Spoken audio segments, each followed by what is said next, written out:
helping us win a division right now. That's something that we haven't had in years.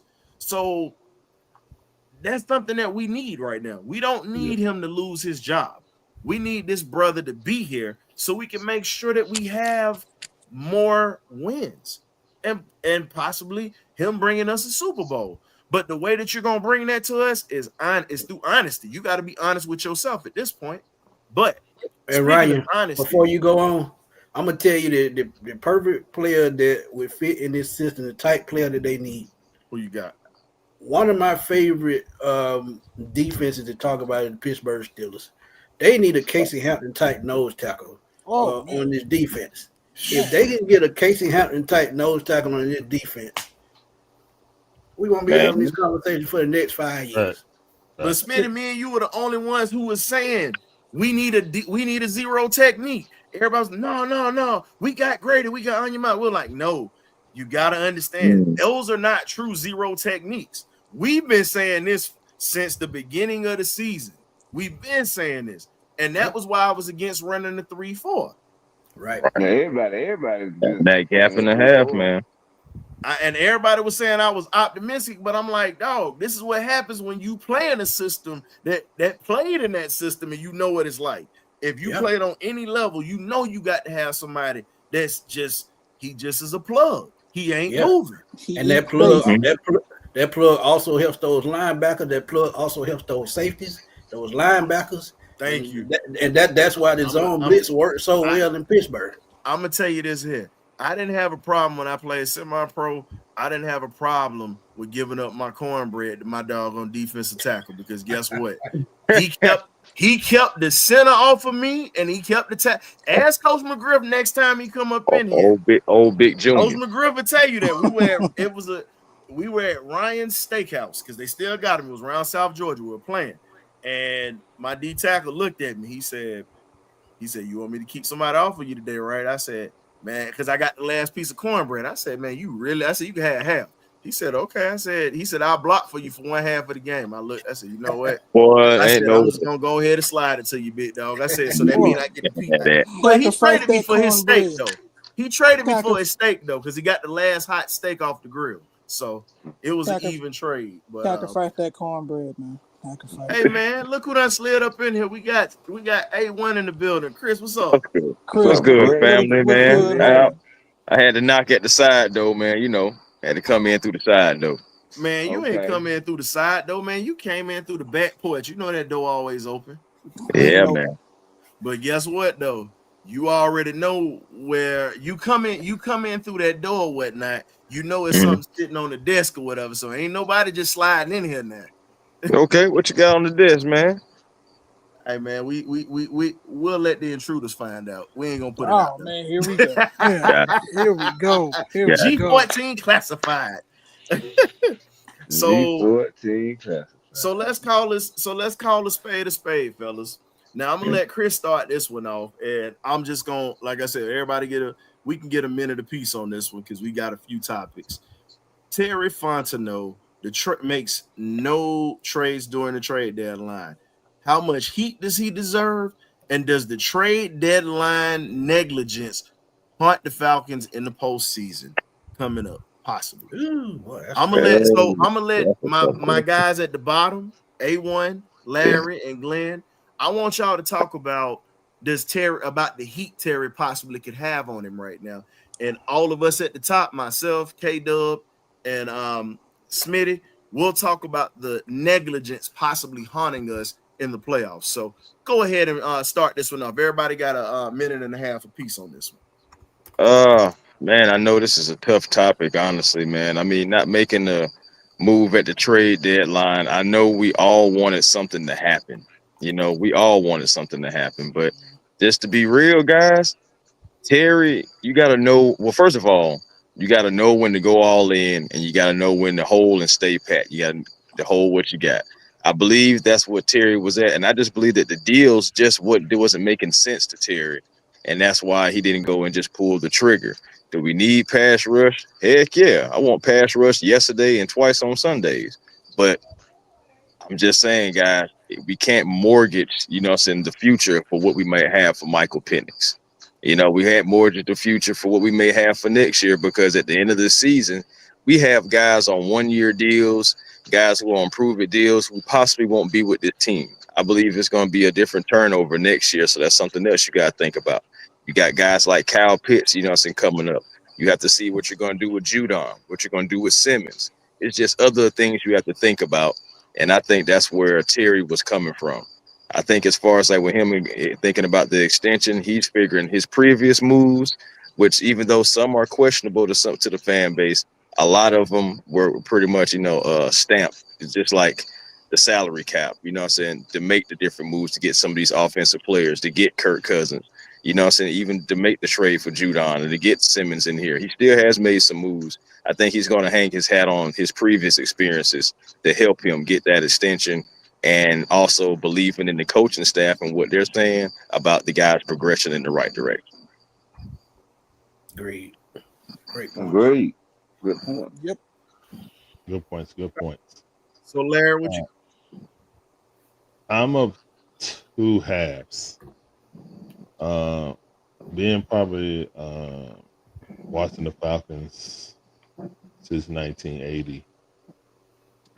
Situations where you feel like you have a legitimate chance to at least make it to the NFC Championship game.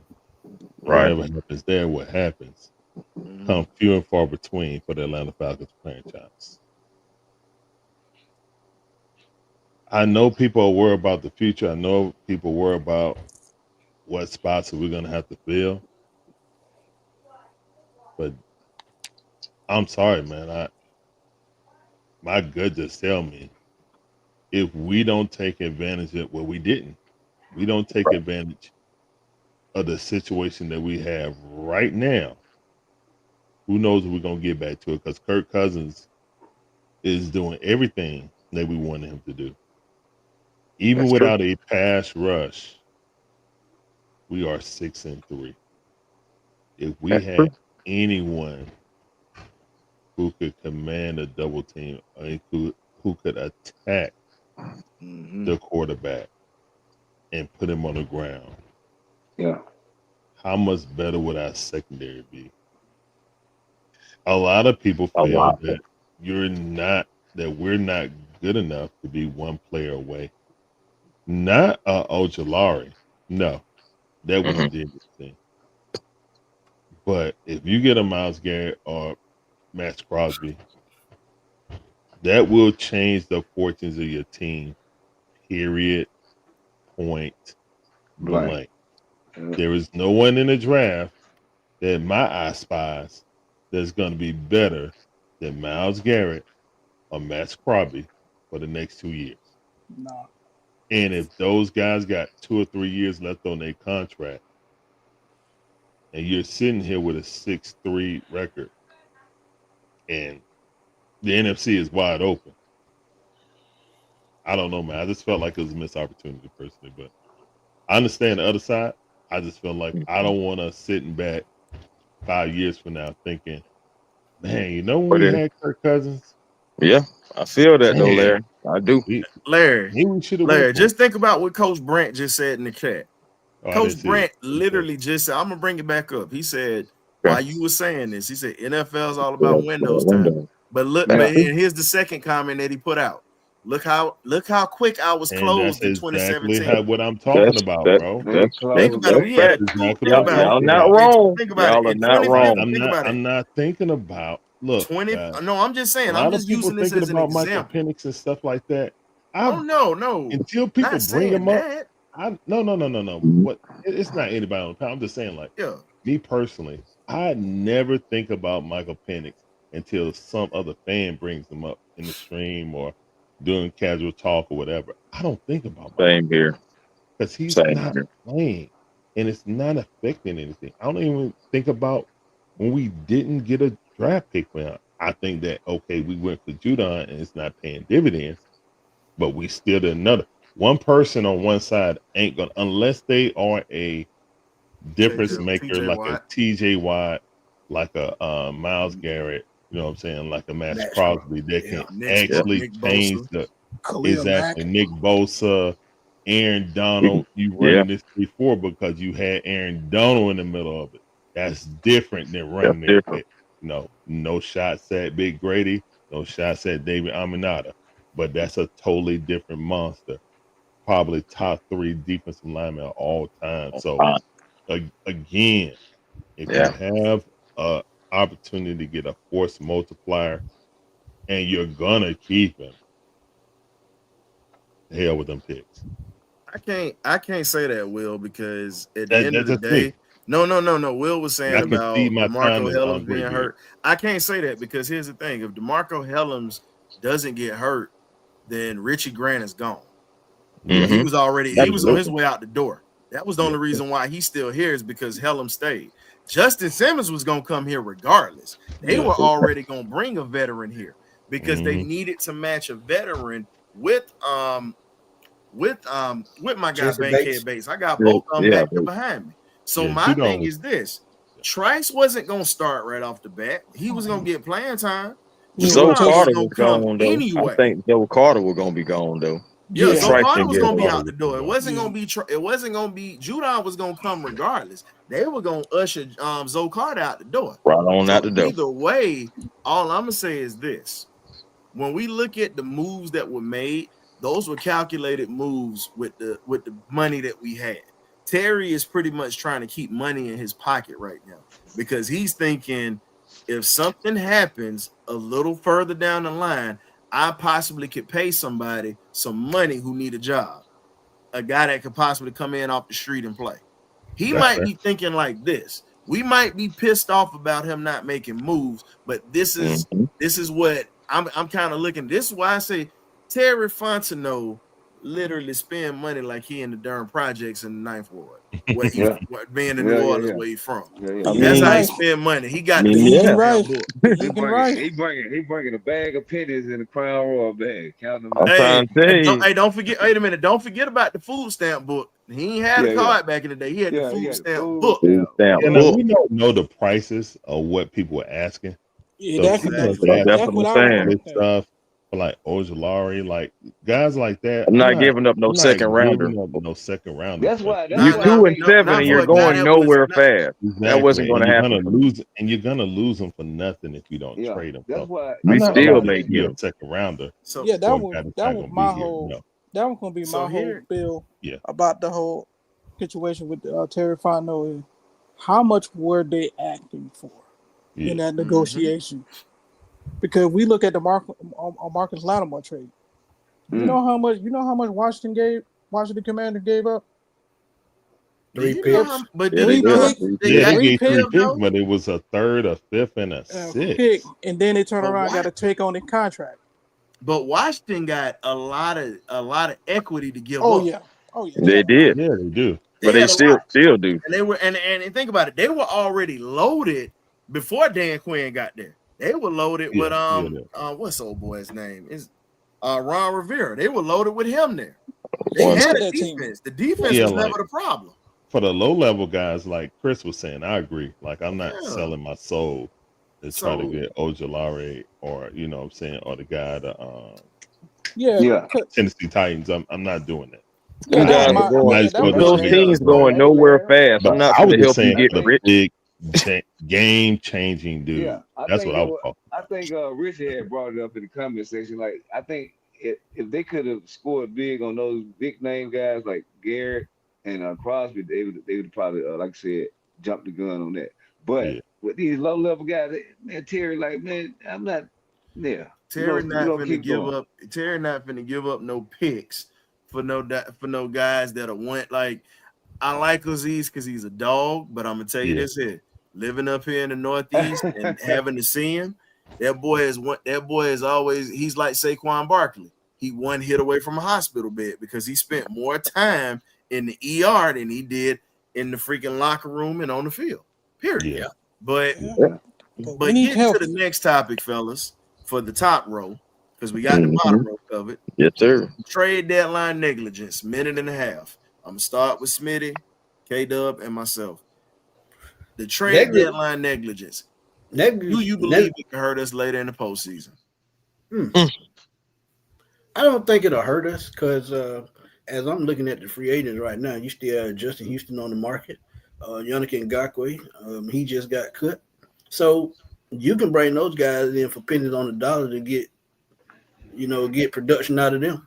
So the negligence, it sounds like it hurts, but again, we thinking about the future. He said, "I'm not going to mortgage the future just for a playoff run.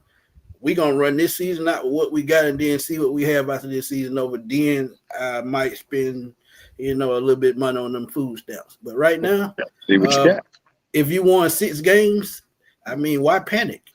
They just showed you last week. We can figure this out. We can find the right rotation.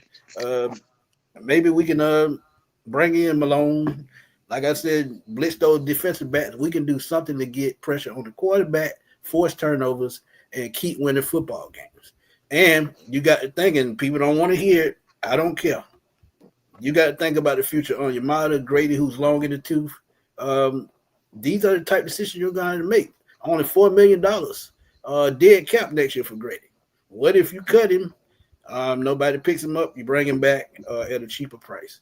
So, I mean, it's moves to be made. It's moves to be made.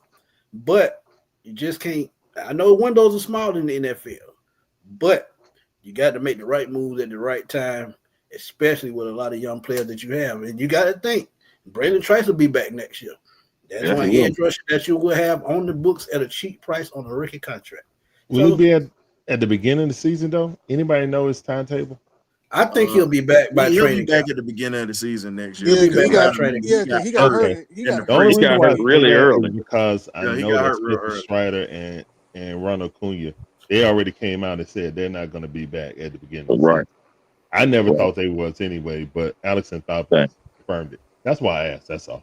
Yeah, it just really depends on how your body heals, man. Everybody. That's a different type person, man. He just Hey, Smitty, I'm gonna comment on what you just said, and then I'm gonna let K-Dub go, and then I gotta go because we got to get through this topic. So, so just to touch on what you were saying about getting rid of guys at the right time and bringing in guys. The perfect example of that is the 49ers of the 80s with Bill Walsh. Oh, yeah. Bill Walsh did not keep a player. And I mean, it was guys that when Bill Walsh died, it was guys that still had rifts with him because he cut them before they got old. He cut them when they were still in their prime and brought in young guys. Because think about it. He had a Hall of Fame defensive tackle that he traded for, and Fred Dean.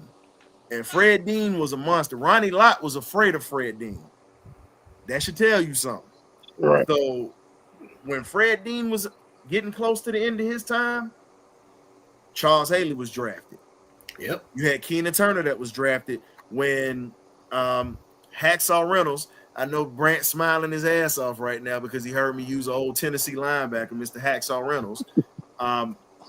When you look at it, Bill Walsh got rid of Dwight Clark, the man who made the catch, for Jerry Rice. Right. And then you get rid of Freddie Solomon for John Taylor.